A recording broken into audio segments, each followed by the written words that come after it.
On s'est embêté, les amis. Hop. Vraiment, cette journée n'a pas été terrible. En même temps, on était habitués, les amis de la prolongue, à des matchs de dingue hier. Le 4-3 de la France face à l'Argentine, puis même le 2-1 de l'Uruguay face au Portugal, c'était finalement pas si mal. Mais voilà, là, ça a été vraiment plus difficile. Ça a été plus serré, ça a été plus tendu. En termes de jeu, on s'est un peu embêté, on va pas se mentir, hein, voilà, un partout entre l'Espagne et la Russie, un partout entre la Croatie et le Danemark, évidemment à l'issue de la prolongation, 2 séances de tir au but, alors là pour le coup c'était d'une intensité folle, j'ai tremblé, j'étais pas bien, j'étais comme ça, j'étais en train de transpirer comme maintenant, mais c'était quand même pas des grands matchs. La Croatie s'est qualifiée finalement dans un match où ils ont été assez moyens, mais le match nul à l'issue des 120 minutes est plutôt assez mérité. Les Danois ont fait le jeu aussi, ont eu quelques opportunités, ça aurait pu tourner d'un côté comme de l'autre. Bon voilà, cette séance de tir au but finale était assez logique finalement. Et alors que les Croates aient réussi à surmonter ça, parce que Schmeichel venait de faire un arrêt en plus en prolongation sur Modric sur penalty, et ils ont réussi à prendre le match, cette séance à leur compte. Félicitations, magnifique Subasic qui a fait 3 arrêts, alors que Kasper Schmeichel en a fait 2, il a été aussi pas mal inspiré, dans la séance de tir au but évidemment, il en a fait un autre évidemment en prolongation, mais ça a été un match assez intense, mais qui n'a pas valu le match d'avant, entre l'Espagne et la Russie, donc un but partout aussi, où les Espagnols ont été très mauvais, mais disons-le, hein, parce que voilà, les journalistes français adorent dire qu'on est nuls, mais alors dès que c'est les autres qui sont nuls, personne ne le dit. Mais alors les Espagnols, ils ont été nuls. Ok, ça joue bien, ça fait des passes, ça fait 20-25 passes, c'est impressionnant le mouvement, mais Isco par exemple, que j'aime beaucoup, mais il fait 5-6 touches de balle à chaque fois, ça choque personne.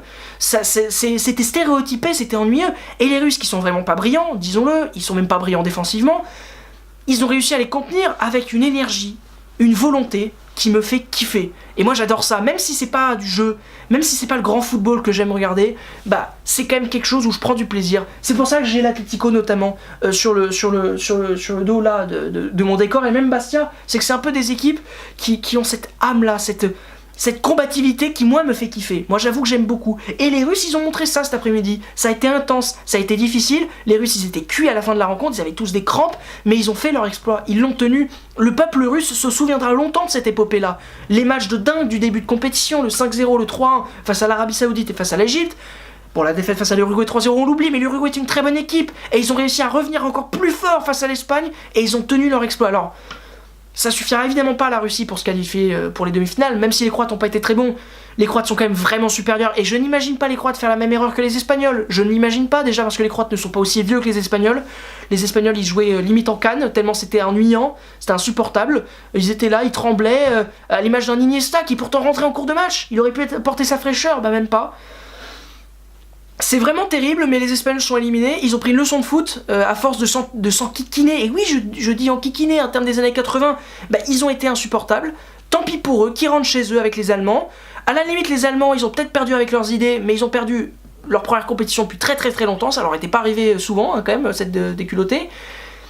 Les Espagnols, ça fait 3 compétitions qui plantent, quoi. 2014, éliminés des poules. 2016, éliminés en 8ème face à l'Italie. Grande Italie, évidemment, présente dans cette Coupe du Monde, on le sait tous, et puis là éliminé par la Russie, qui est honnêtement pas une équipe brillante.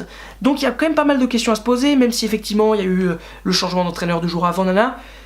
Malgré tout, ça sentait pas forcément très bon pour cette Espagne-là, même à l'issue de ce match face au Portugal, où ils ont été brillants, mais il manquait un truc, ils se sont fait éliminer. Tant mieux pour la Croatie, qui aura un quart de finale peut-être plus digeste que si c'était face à l'Espagne. Mais bon voilà, hein, c'était une grande surprise encore dans ce mondial. Merci beaucoup de l'avoir regardé. Je vais éteindre la caméra parce que je crève de chaud les amis, et c'est terrible. Demain, 2 grosses affiches. Belgique, Japon à 20h, c'est déjà pas mal. Mais alors surtout juste avant, il y a Brésil-Mexique. Et alors au Brésil-Mexique, petit conseil, regardez. Même s'il y a boulot, même s'il y a travail, même s'il y a chaleur, même si ça n'a aucun rapport, mais regardez ça, ça peut être très intéressant. Voilà, merci beaucoup d'avoir regardé cette vidéo. Je baisse beaucoup trop la tête. J'espère qu'elle vous aura fait kiffer. À demain tout simplement pour de nouvelles aventures sur la prolonge. Je me lave et je coupe la caméra. Ciao.